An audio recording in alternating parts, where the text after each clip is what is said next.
सो आज जो आपका टॉपिक है वो है torque on an electric dipole. Torque on an electric dipole placed in an uniform electric field. This is the topic name of this. Okay.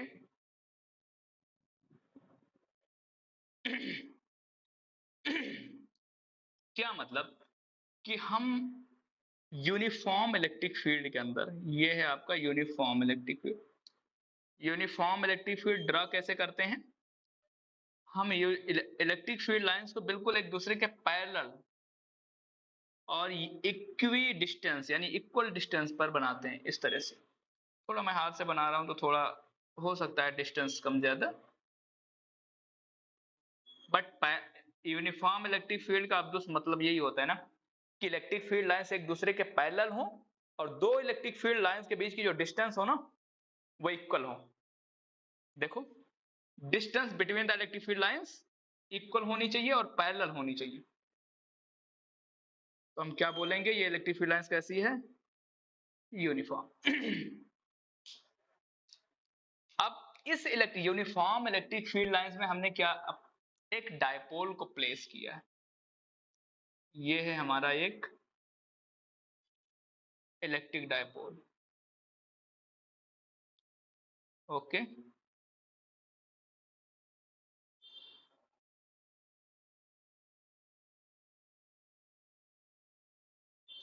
और electric dipole कैसे form होता है? अब एक नेगेटिव चार्ज और एक पॉजिटिव चार्ज। ओके, और जो बिटवीन द चार्जेस जो डिस्टेंस होती है वो क्या होती है, उसको हम 2L,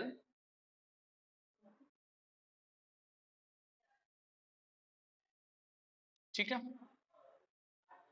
और ये जो डायपोल है हमारा वो इलेक्ट्रिक फील्ड के साथ थीटा डिग्री के एंगल पर प्लेट है, यानी ये है इलेक्ट्रिक फील्ड की डायरेक्शन। देखो अब दोस्त, ये इलेक्ट्रिक फील्ड की डायरेक्शन है और हमने डायपोल को ऐसे प्लेस किया, ऐसे। ये इलेक्ट्रिक फील्ड की डायरेक्शन, इधर जो है डायपोल यानी ऐसे कुछ एंगल पर। ये इलेक्ट्रिक फील्ड, ये इलेक्ट्रिक डायपोल, ठीक है। हमने कुछ एंगल पर रखा हुआ है इलेक्ट्रिक फील्ड में इलेक्ट्रिक डायपोल को। ओके, तो अब मुझे बताओ, जब आप किसी चार्ज को इलेक्ट्रिक फील्ड में प्लेस करते हो अब्दुस, जब कोई चार्ज किसी इलेक्ट्रिक फील्ड में आप प्लेस करते हो तो उस पर एक फोर्स फोर्स अप्लाई करता है ना, यानी वो इलेक्ट्रिक फील्ड एक फोर्स अप्लाई करता है उस चार्ज पर जिसका फार्मूला ये है, ठीक है। तो जब ये चार्ज, ये जो पॉजिटिव चार्ज है भाई, डायपोल तो दो इक्वल एंड अपोजिट चार्जेस से मिलकर फॉर्म होता है ना। तो जब डायपोल को इलेक्ट्रिक फील्ड में प्लेस करोगे तो इस वाले एंड पर जो कि पॉजिटिव चार्ज है इस पर एक फोर्स अप्लाई होगा जिसकी डायरेक्शन पॉजिटिव चार्ज पर जो जो फोर्स की डायरेक्शन होगी ना वो इलेक्ट्रिक फील्ड की डायरेक्शन में होगी। और कितना फोर्स अप्लाई करेगा? EQ, जहां पर E क्या है, magnitude of the electric field, और Q क्या है, इस चार्ज की मैग्नीट्यूड। यानी इस चार्ज पर जो फोर्स अप्लाई करेगा ये इलेक्ट्रिक फील्ड वो इतना अप्लाई करेगा। बिल्कुल सिमिलर, ये जो इलेक्ट्रिक फील्ड है नेगेटिव चार्ज पर भी एक फोर्स अप्लाई करेगा, ये जिसकी वैल्यू -EQ। और इस फोर्स की direction opposite to the electric field होगा, यानी इलेक्ट्रिक फील्ड की डायरेक्शन उधर है, नेगेटिव चार्ज पर जो फोर्स की डायरेक्शन है वो अपोजिट, क्योंकि नेगेटिव चार्ज पर जो फोर्स की डायरेक्शन होती है ना वो इलेक्ट्रिक फील्ड के अपोजिट डायरेक्शन में होती है। क्या मतलब कि जब डायपोल को आप इलेक्ट्रिक फील्ड में प्लेस करोगे ना तो पॉजिटिव चार्ज पर इतना फोर्स अप्लाई होगा +EQ, और नेगेटिव चार्ज पर -EQ फोर्स अप्लाई होगा। ओके अब दोस्त, अब हम थोड़ा मुद्दे की बात करते हैं। So force on plus Q charge is, तो उस प्लस क्यू चार्ज पर जो फोर्स अप्लाई हुआ उसकी वैल्यू क्या है, E Q. Okay, similarly force on negative charge, इस निगेटिव चार्ज पर कितना फोर्स अप्लाई हुआ है, माइनस ई क्यू, यानी F2 की वैल्यू माइनस ई क्यू है। सो टोटल फोर्स कितना अप्लाई होगा इस डायपोल पर,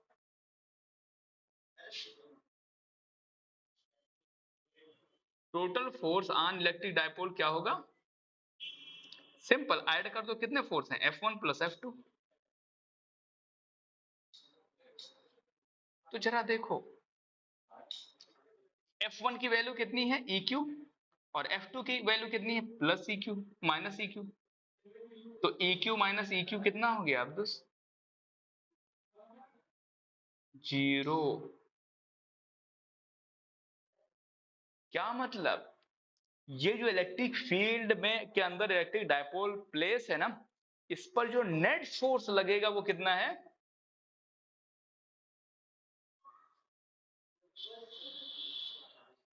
0। बट यहां पर ध्यान रखने की बात ये है ना, so net force on the, अब ये पॉइंट बहुत अहम है, so net force on the electric dipole is 0। But remember these force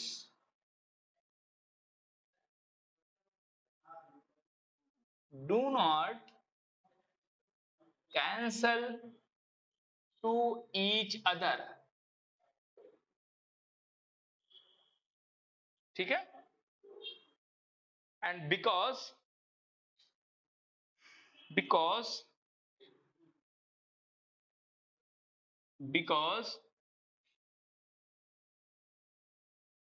do not cancel to each other, because इसके बाद यहां पे लिखना है, because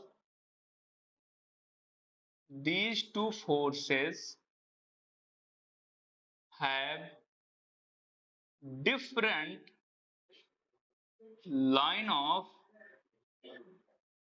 action of force, so they form a couple,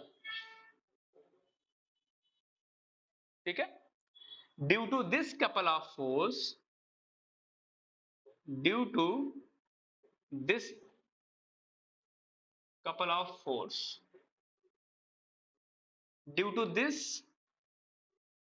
couple of force, a torque is acted on electric dipole which rotate the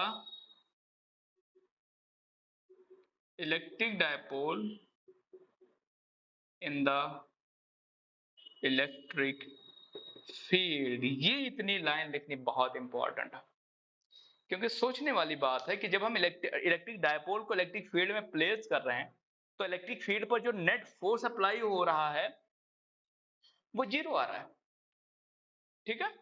तो इसका concept थोड़ा समझना ये है। अब दोस्त मान लो 20 न्यूटन फोर्स से आप मुझे उस डायरेक्शन में पुल कर रहे हो, 20 न्यूटन फोर्स से अहमद इस डायरेक्शन में पुल कर रहे हैं, मैं किधर जाऊंगा, नहीं 20 इधर 20 इधर, दो वेक्टर कैंसल तब करते हैं ना कि दो वेक्टर कैंसल करने के कंडीशन होते हैं, दो वेक्टर से मैग्नीट्यूड, दो वेक्टर कैंसिल कब करते हैं, जब उनके मैग्नीट्यूड इक्वल हो, उनकी डायरेक्शन अपोजिट हो और line of action of force same हो। क्या मतलब इसका, कि जैसे ये फोर्स जो अप्लाई हो रहा है उसकी लाइन ऑफ एक्शन ये है ना, इसी तरह ये जो फोर्स इधर अप्लाई हो रहा है उसकी भी लाइन ऑफ एक्शन यही है, यदि दोनों फोर्सेज की लाइन ऑफ एक्शन सेम है इसलिए कैंसिल आउट करेंगे।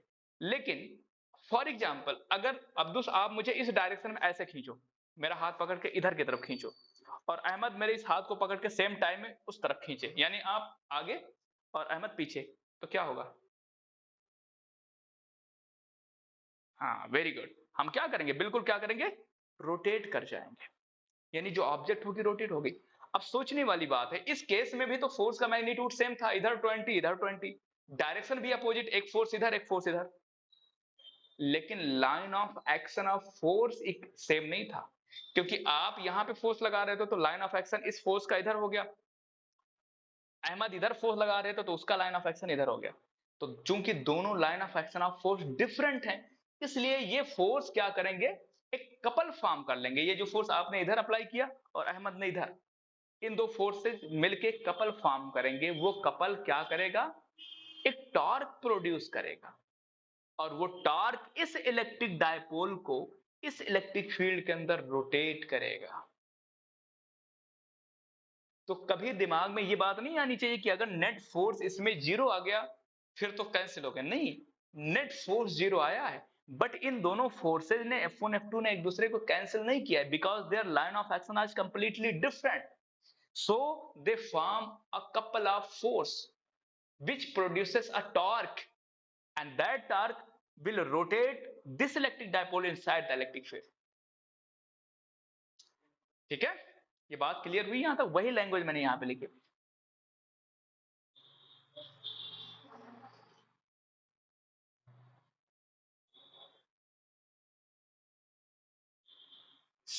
so net net force on the electric dipole is zero, but remember, ये remember वर्ड मैंने ज्वाइन किया, but remember these force do not cancel to each other.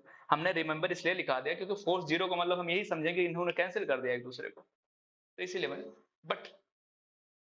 But remember, हाँ थोड़ा नीचे है, but remember these force do not cancel to each other because these two forces have different line of action of force, so they form a couple of force. Due to this couple of force, a torque is acted on the electric dipole which rotate the electric dipole inside the electric field.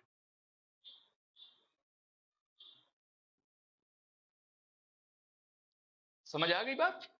तो ये जो torque produce होगा इस couple of force से, वो torque क्या करेगा? इस इलेक्ट्रिक डायपोल को रोटेट करेगा, कहां? इन the direction of the electric field. अब आगे बढ़े।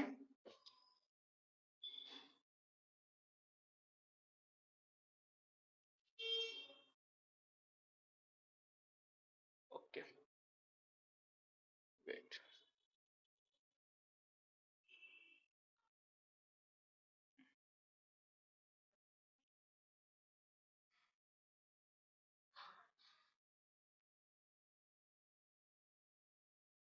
चलो।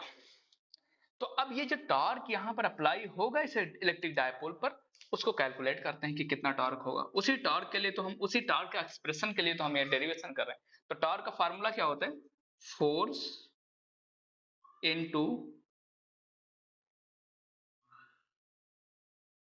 Into perpendicular distance between line of action of two forces. क्या मतलब? ये टाउ कैसे निकालोगे? फोर्स इनटू फोर्स, कौन सा? भाई दोनों पर फोर्स का मैग्नीट्यूड तो सेम ही है, तो फोर्स कितना लग रहा है? E Q. लेकिन perpendicular distance between line of action of forces का क्या मतलब? तो अब तो इसका मतलब ये है ना कि ये जो फोर्स F1 लग रहा है वो कहां पर लग रहा है? उसका लाइन ऑफ एक्शन ये है, ये, यानी इस लाइन पे लग रहा है ये फोर्स, और F2 इस लाइन पे लग रहा है। तो एक लाइन, तो F1 पर जो लाइन ऑफ एक्शन है वो ये है, ये मेरा हैंड देखो ये, और F2 का जो लाइन ऑफ एक्शन है ये है इधर की तरफ। अब इन दो line of action of forces के बीच की परपेंडिकुलर डिस्टेंस क्या होगी? यही तो होगी ये, देखो, ये एक line of action of force, ये दूसरी लाइन ऑफ एक्शन फोर्स, इनके बीच की परपेंडिकुलर डिस्टेंस ये, मतलब ये वाली जो डिस्टेंस है ये है, यहां से लेकर ये जो डिस्टेंस होगी वो परपेंडिकुलर डिस्टेंस होगी ये, between two line of action of force. Okay,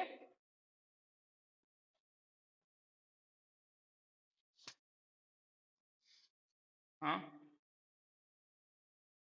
हाँ, ओके ओके। मैं ये मैं ये कह रहा हूँ कि ये जो यहाँ पे ये जो लिखा है perpendicular distance between line of action of two force, यानी ये डिस्टेंस कौन होगी भाई? ए, क्या चीज?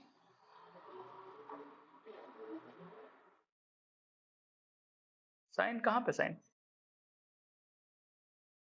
ये टाउ टाउ, इसको टाउ पढ़ते हैं, टाउ टाउ, ये टॉर्क को रिप्रेजेंट करता है। तो अब ये जो दो line of action of force है, एक लाइन ऑफ एक्शन ये और एक लाइन ऑफ एक्शन ये, इनके बीच की जो परपेंडिकुलर डिस्टेंस होगी अहमद अब्दुस, ये यही तो होगी। तो अब ये कैलकुलेट कैसे करोगे? तो जरा आप लगा दो, साइन थीटा इक्वल टू क्या होता है? Sine theta equal to perpendicular upon hypotenuse. अब ये है परपेंडिकुलर और इसी परपेंडिकुलर डिस्टेंस को हमें निकालना है। तो P इक्वल टू H और साइन थीटा उधर जाके मल्टीप्लाई हो जाएगा। अब मुझे बताओ इस राइट एंगल ट्रायंगल के अंदर हाइपोटेनियस की वैल्यू क्या है? ये 2l हाइपोटेनियस तो ये है। अब दोस्त इस राइट एंगल ट्रायंगल के अंदर ये जो 2l है यही तो हाइपोटेनियस है। तो 2l h के प्लेस पे 2l रख दिया और ये है साइन थीटा। तो ये जो परपेंडिकुलर ये जो P है, ये जो परपेंडिकुलर ये जो डिस्टेंस आई है ना, ये कितनी आई? 2l sine theta. तो यहां पर ये जो पूरी स्टेटमेंट लिखी है कि perpendicular distance between line of action of two force, उसके प्लेस पर आप क्या रखोगे? 2l sine theta. ओके, अब इसको थोड़ा अरेंज कर लो आप। तो टाउ इक्वल टू क्या हो जाएगा? मैं इसको q इंटू 2l, ये साइन के साथ, और e साइन थीटा एक साथ रख दो। तो टाउ इक्वल टू क्या हो गया? q इंटू 2l क्या हो गया? p, और ये e है।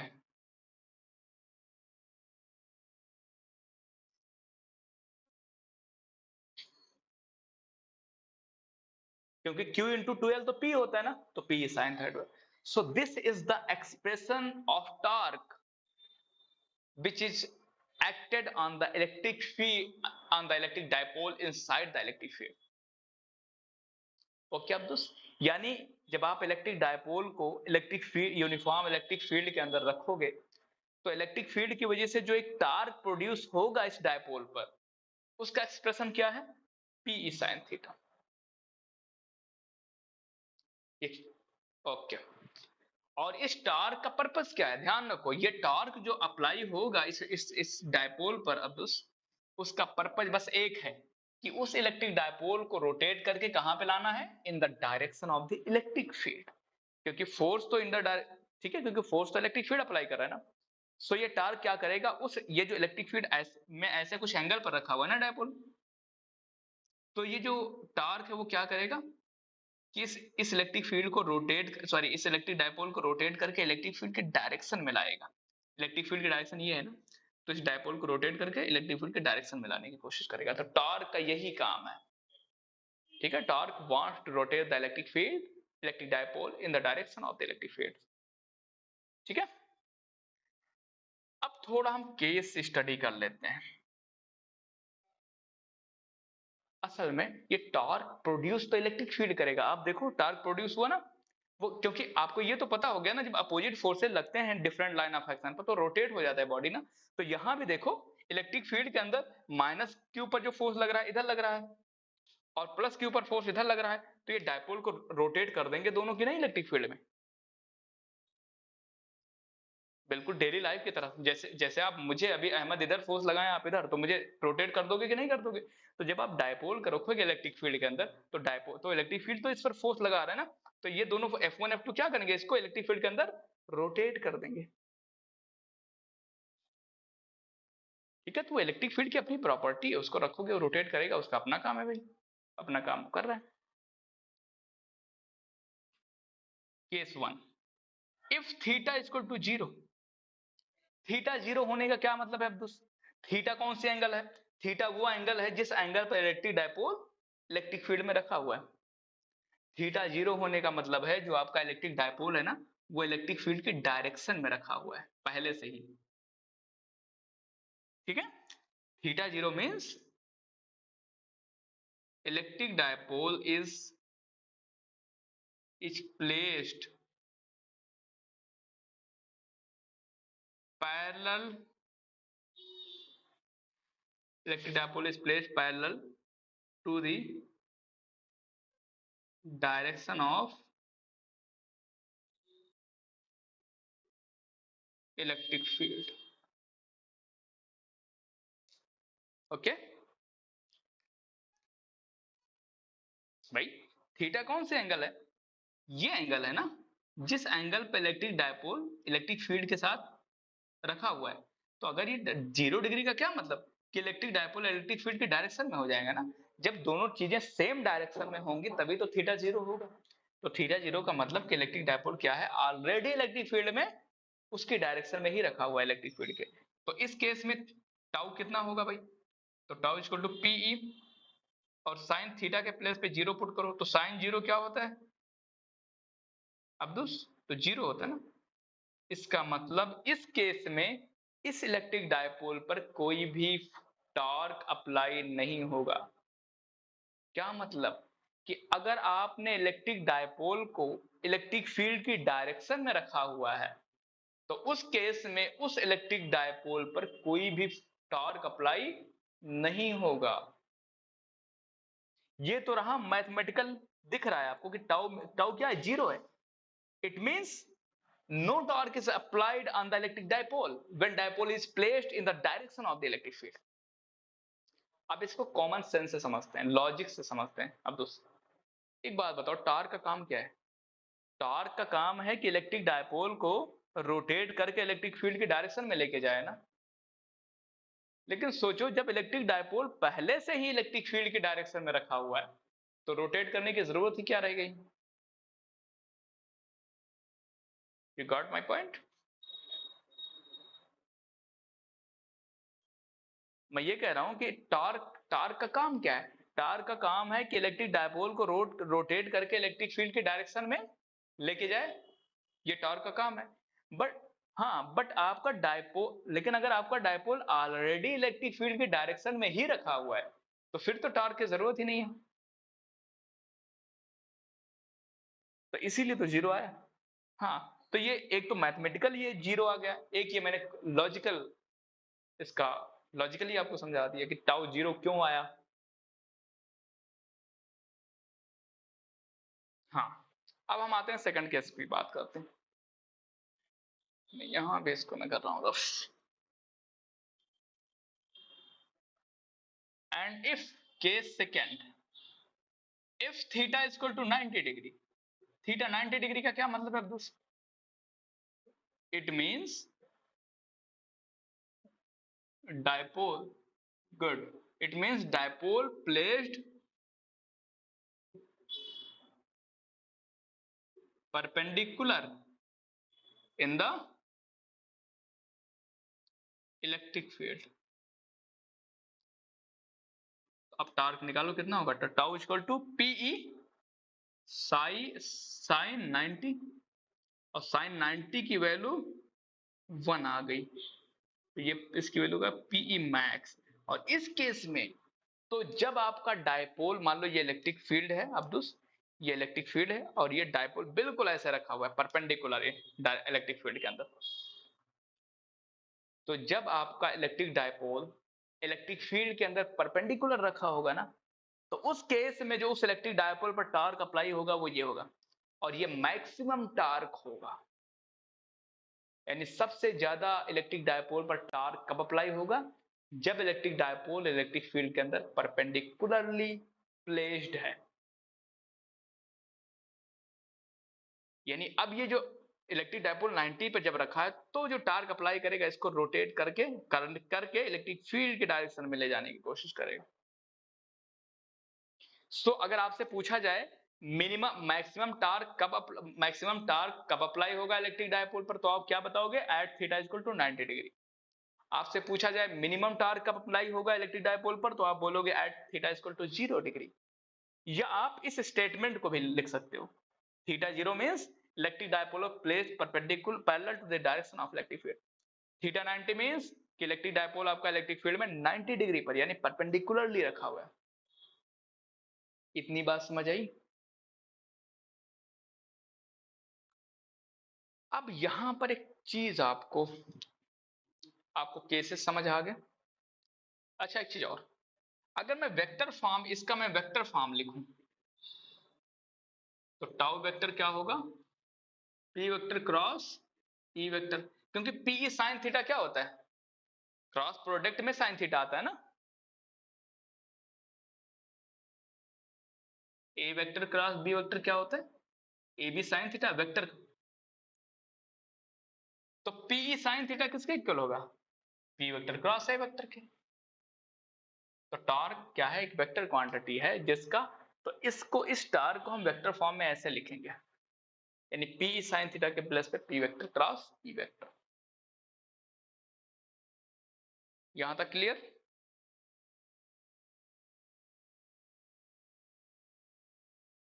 ओके, अब थोड़ी डिस्कशन इसमें और है।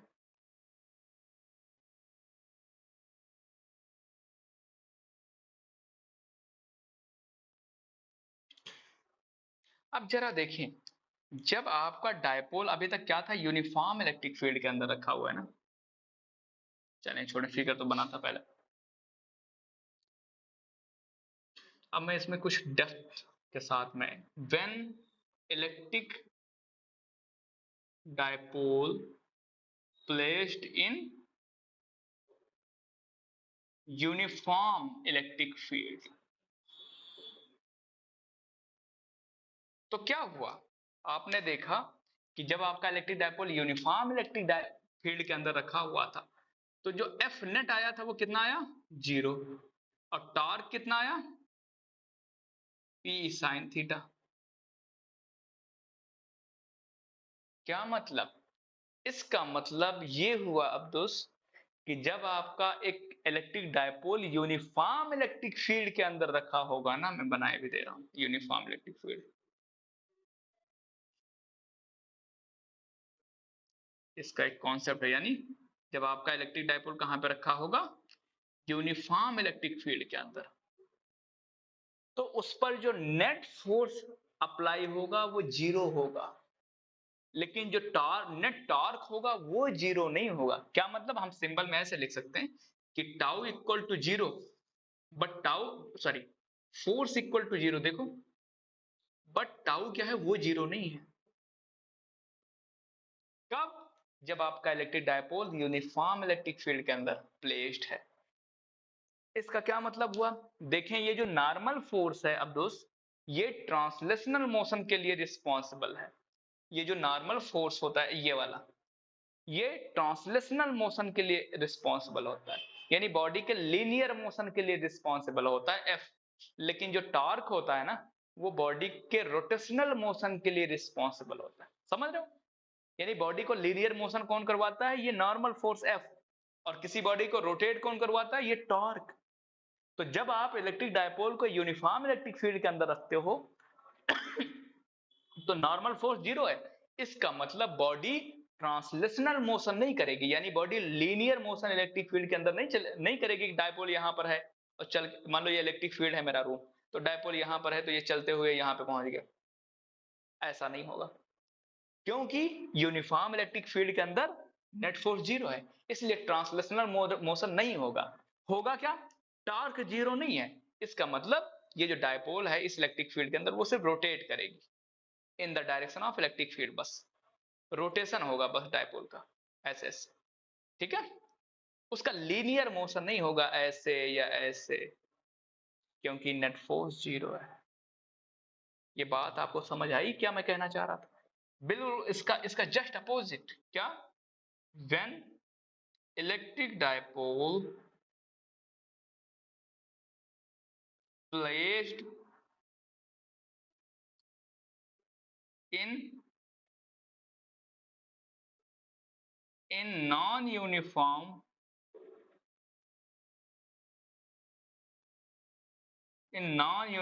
इलेक्ट्रिक फील्ड, तो उस केस में क्या होगा, उस केस में ना तो फोर्स जीरो होगा और ना ही टॉर्क जीरो होगा। ये बस जानकारी के लिए। क्या मतलब, अगर आपका जो इलेक्ट्रिक डायपोल, मान लो ये मेरा रूम है, इसके अंदर जो इलेक्ट्रिक फील्ड है वो नॉन यूनिफॉर्म है। नॉन यूनिफॉर्म का अब मतलब ये होता है ना कि हर पॉइंट पर इलेक्ट्रिक फील्ड की वैल्यू डिफरेंट होगी। यानी यहाँ पर इलेक्ट्रिक फील्ड अगर 4 न्यूटन पर कूलम है तो यहाँ पर 10 होगा, यहाँ पर 15 होगा, यहाँ पर 20 होगा, यहाँ पर 1.5 होगा। कहने का मतलब पूरे के पूरे रीजन के अंदर इलेक्ट्रिक फील्ड की वैल्यू डिफरेंट डिफरेंट होगी, तो ऐसे इलेक्ट्रिक फील्ड को हम नॉन यूनिफॉर्म बोलते हैं। तो अगर आपने इलेक्ट्रिक डायपोल को किसी नॉन यूनिफॉर्म इलेक्ट्रिक फील्ड के अंदर रख दिया तो उस पर फोर्स भी जीरो नहीं होगा, मतलब फोर्स भी अप्लाई होगा, नॉर्मल फोर्स भी, और टॉर्क भी जीरो नहीं होगा। यानी यानी फोर्स और टॉर्क दोनों अप्लाई होंगे। मतलब उस इलेक्ट्रिक फील्ड के अंदर वो जो डायपोल होगा वो लीनियर मोशन भी करेगा और रोटेशनल मोशन भी करेगा। समझ रहे हो आप दोस्त? लेकिन अगर यूनिफॉर्म इलेक्ट्रिक फील्ड के अंदर रखा हुआ है तो ट्रांसलेशनल मोशन नहीं होगा, सिर्फ रोटेशनल मोशन होगा। तो मैं यहां पे लिख दूं, only rotational motion takes place, there is no linear motion. कब? जब यूनिफॉर्म इलेक्ट्रिक फील्ड में अप रखा होगा, और जब नॉन यूनिफॉर्म में होगा तो both both both translational and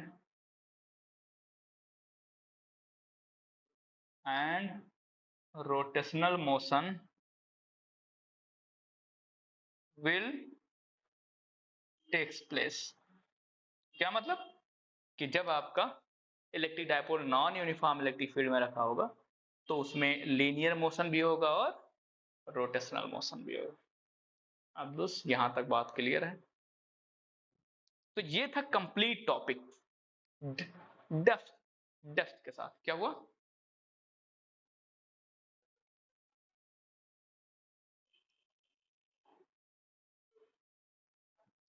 so this is the whole topic and ये चैप्टर कंप्लीट हो चुका है on the basis of on the behalf of theory and conceptual perspective.